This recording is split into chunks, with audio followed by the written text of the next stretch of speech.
আপনি যত কথাই বলেন না কেন, তাসলিম জারার মতো ব্যক্তিত্ব যারা রয়েছে তাদেরকে অবশ্যই বাংলাদেশের আমাদেরকে সামনের দিকে দেখতে হবে তাদেরকে। কেন?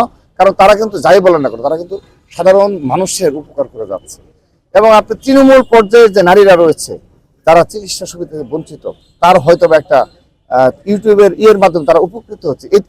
এরা হলো এই দেশে প্রকৃত মানে এই ইউটিউবার, এবং প্রকৃতভাবে আপনি এ সমাজের ভালো মানুষ হিসাবে তাদেরকে আমরা জায়গা করে দিচ্ছি।